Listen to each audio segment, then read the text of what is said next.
तो hello guys, welcome back to our channel Sabka knowledge. और आज हम चल रहे हैं अपने लेक्चर 15 की तरफ, जिसमें मैं आपको बताऊंगा एक्सरसाइज 1.3 के क्वेश्चन नंबर 8 से लेके 10 तक का सॉल्यूशन। पिछले लेक्चर्स में मैंने क्वेश्चन नंबर 7 तक कंप्लीट करा दिया है।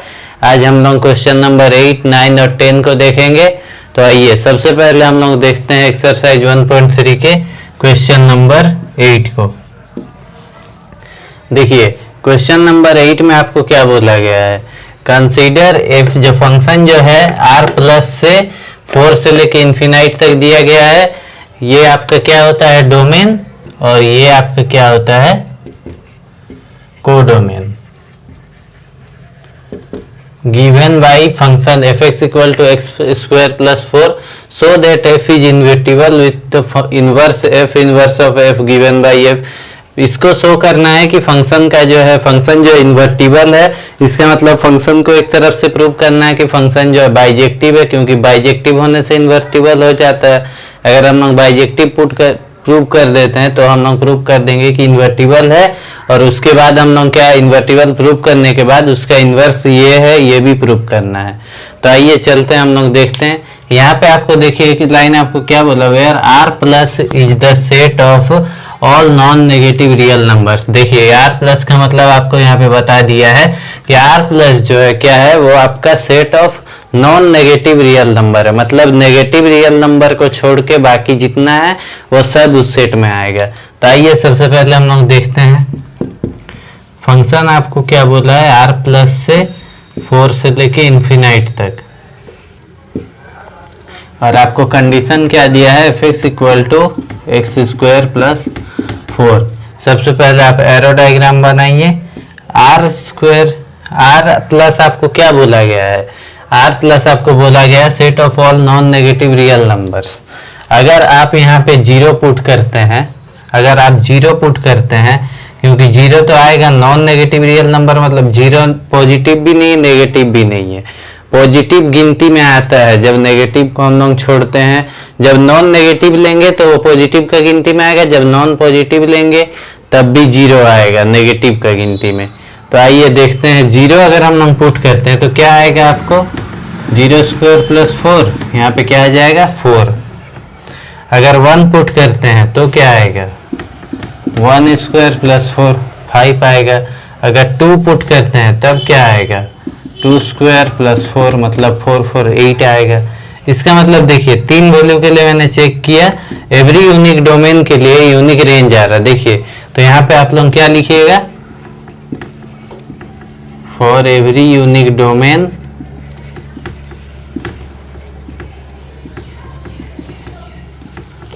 Unique range is present so it's 1 1।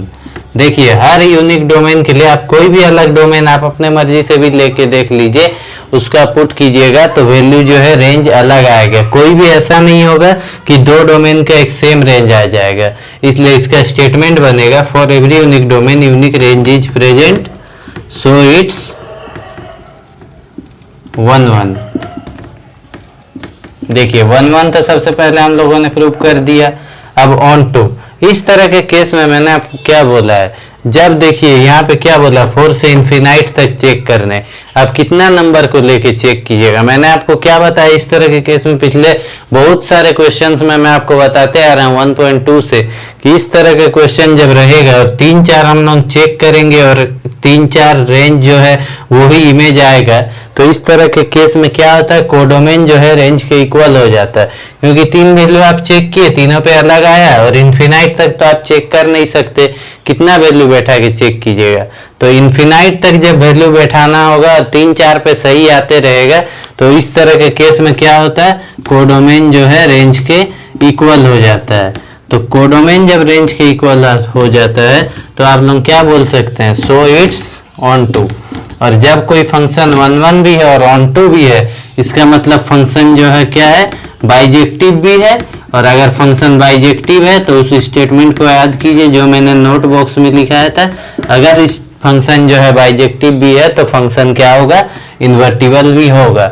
तो सबसे पहले जिसमें जो आपको स्टेटमेंट दिया है कि सो दैट एफ इज इन्वर्टिबल, वो हमने कंप्लीट कर लिया। यहाँ तक हमने कंप्लीट कर लिया कि फंक्शन जो है इन्वर्टिबल हमने प्रूव कर दिया है।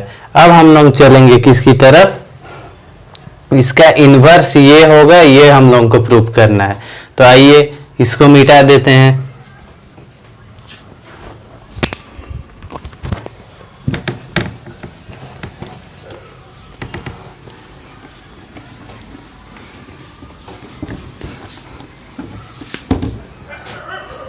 देखिए अब इसका क्या है, इन्वर्स निकालना है। तो इन्वर्स निकालना तो मैंने आपको सिखाया था, इन्वर्स निकालना बहुत आसान काम है। सबसे पहले fx लिख लीजिएगा, फिर fx को y मान लीजिएगा, y मान के फिर आपको x का वैल्यू निकालिएगा।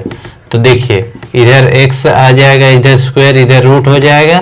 तो रूट जब लगेगा तो प्लस माइनस दोनों आएगा, और इस तरह के वैल्यू में आप देखिए प्लस माइनस दोनों आएगा। आप डायरेक्ट ये नहीं कर दीजिएगा कि x इधर है तो इधर root y minus four, plus minus दोनों आएगा। भले वो बाद की बात है कि यहाँ पे आपको बोला है r प्लस, इसका मतलब डोमेन जो है आप लोग नेगेटिव को नेग्लेक्ट कीजिएगा, नेगेटिव पार्ट नेग्लेक्टेड आप लोग ऐसे लिखिएगा। डायरेक्ट ये मत लिख दीजिएगा, आपको मार्क्स में कटौती हो जाएगी।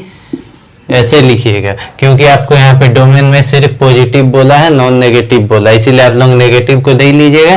तो x जो है क्या हो जाएगा, root under y minus four. इसका मतलब क्या होगा, f इनवर्स y जो है आपका root under y minus four. ये देखिए आपको यही बोला है, ये चीज भी हम लोगों ने प्रूव कर दिया। इसी के साथ आप लोगों का एक्सरसाइज 1.3 का क्वेश्चन नंबर 8 का सॉल्यूशन खत्म होता है। अब हम लोग चलते हैं एक्सरसाइज 1.3 के क्वेश्चन नंबर 9 की तरफ। बच्चों अब हम लोग चलिए बच्चों अब हम लोग देखते हैं एक्सरसाइज 1.3 के क्वेश्चन नंबर 9 का सॉल्यूशन। देखिए ये जो क्वेश्चन है सेम टू सेम पिछले नंबर क्वेश्चन की तरह है, जो हम लोगों ने 8 नंबर में डिस्कशन किया था, सेम उसी तरह का क्वेश्चन है। बस स्टेटमेंट क्वेश्चन वर्ड थोड़ा थोड़ा चेंज कर दिया है, बस वही है। तो देखिए इसको भी आप लोग सबसे पहले क्या है ये लिखिएगा, f जो है r प्लस से -5 से इन्फिनाइट तक का कोडोमेन पे है, और fx फंक्शन का जो कंडीशन आपको दिया गया है क्या है, 9x square plus 6x minus 5, 9x square plus 6x minus 5। देखिए इस तरह के क्वेश्चन में भी आपको कुछ करना नहीं है। सबसे पहले आप एरो डायग्राम बनाइए। देखिए एरो डायग्राम r प्लस का मतलब आपको पता है, आप जो है नॉन नेगेटिव रियल नंबर्स को डोमेन में पुट कर सकते हैं। तो देखिए 0 पहले पुट करते हैं। 0 पुट करने पे क्या आएगा, 9 इंटू 0 का स्क्वायर प्लस 6 इंटू 0 माइनस 5, ये 0 0 ये -5। देखिए -5 आ रहा है। 1 पुट करने पे क्या आएगा, 9 इंटू 1 का स्क्वायर प्लस 6 इंटू 1 माइनस 5, 9 6 15 5 10।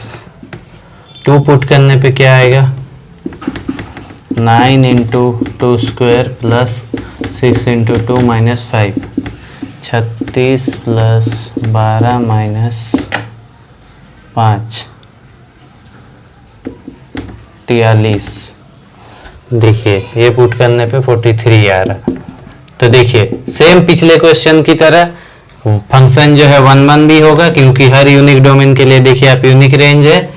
और इस तरह के क्वेश्चन मैंने पिछले बहुत लगातार मैं हर क्वेश्चन में बताते आ रहा हूँ कि इस तरह के क्वेश्चन जो है इसमें कोडोमेन जो है रेंज के इक्वल होगा। रीजन में हर क्वेश्चन में बताने लगूंगा तो हमारा टाइम मतलब एक्स्ट्रा टाइम जिसमें नहीं लगना चाहिए उसमें लगेगा। मैंने सभी क्वेश्चन में रीजन बताया है, इसमें नहीं बता रहा हूँ। आप लोग पिछले मेरी लेक्चर्स को देखिए, इसी लेक्चर के पिछले क्वेश्चन को देखिए, आपको अच्छे से रीजन समझ आ जाएगा। देखिए इस तरह क्वेश्चन जो 1 1 है, कोडोमेन इक्वल टू रेंज है, इसका मतलब फंक्शन जो है ऑन टू भी है। और अगर फंक्शन ऑन और 1 1 और ऑन टू दोनों है, इसका मतलब फंक्शन जो है बाइजेक्टिव भी है। और अगर फंक्शन बाइजेक्टिव है तो क्या होता है, फंक्शन जो है इन्वर्टिबल भी होता है। तो देखिए सबसे पहले हम लोगों ने क्या पुट कर दिया, सो दैट एफ इज इन्वर्टिबल। यहाँ तक हम लोगों ने प्रूव कर दिया कि फंक्शन जो इन्वर्टिबल है। अब आपको क्या करना है, फंक्शन का इन्वर्स निकालना और प्रूव करना है कि फंक्शन का इन्वर्स ये आएगा। तो देखिए इसका इन्वर्स प्रूव करने के लिए क्या करते हैं, सबसे पहले इसको मिटा देते हैं, इसको अलग कीजिए करेंगे। जब हम लोग स्टेप वाइज जा रहे तो एक स्टेटमेंट को कंप्लीट करके उसी में लिखने से थोड़ा गड़बड़ी फील होता है, इसीलिए अलग ही कर देते हैं तो सुविधा रहेगा। देखिए एफ एक्स इक्वल टू आपको क्या दिया गया है, 9x square plus 6x minus 5। सबसे पहले इसको आप लोग तोड़िएगा। देखिए इसको आप लोग ऐसे लिख सकते हैं +1 -1 -5, इस तरह भी लिख सकते हैं ना, क्योंकि देखिए यही लिखा हुआ है। +1 -1 भी काट के 0 हो जाएगा। पर इस तरह के क्वेश्चन में आप लोगों को ऐसा सोचना पड़ेगा थोड़ा, क्योंकि देखिए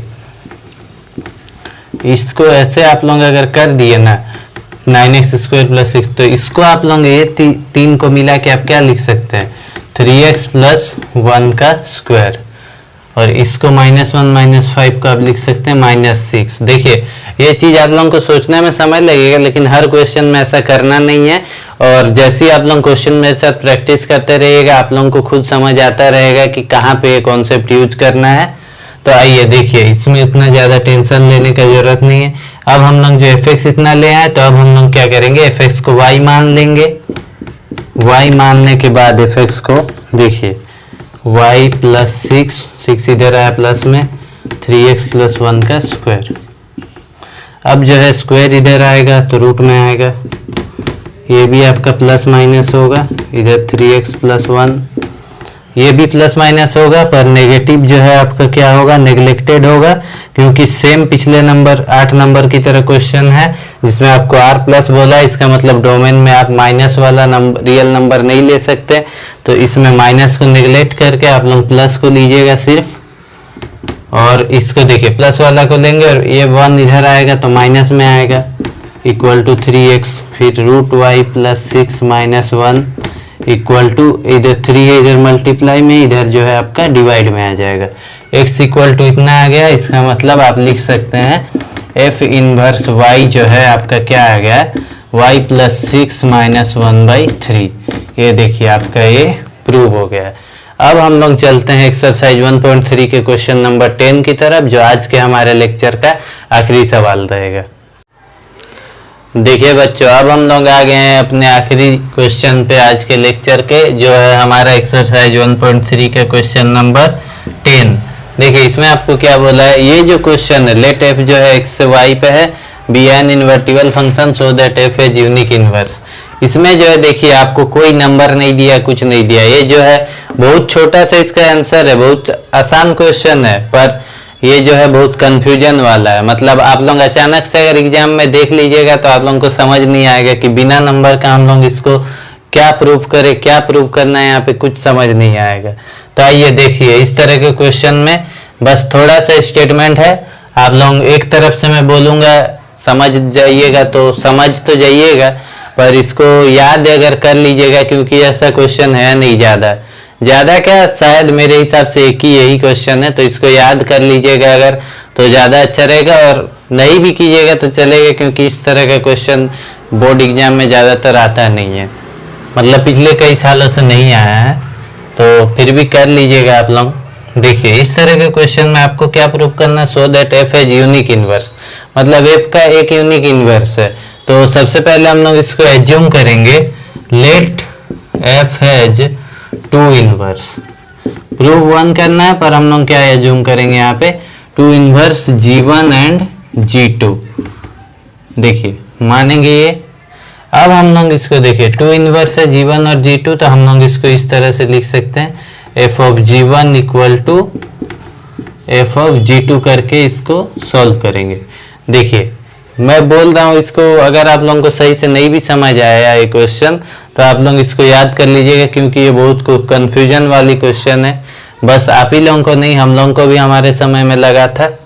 तो आइए देखते हैं, f of G1 equal to f of G2 करके आप सॉल्व कर सकते हैं। f ऑफ G1 का मतलब क्या है, f of G1 of y। यहाँ पे हम लोग x नहीं लेके y क्यों ले रहे, उसका भी रीजन है, मैं बताता हूँ। y इसलिए ले रहे क्योंकि यहाँ पे जो है आपका कोडोमेन में y है, तो देखिए इसीलिए हम लोग यहाँ पे y ले रहे। तो देखिए इधर आपको इसको ऐसे आप लिख सकते हैं, G1y इक्वल टू G2y। इसका मतलब क्या है, G1 जो है G2 के इक्वल है।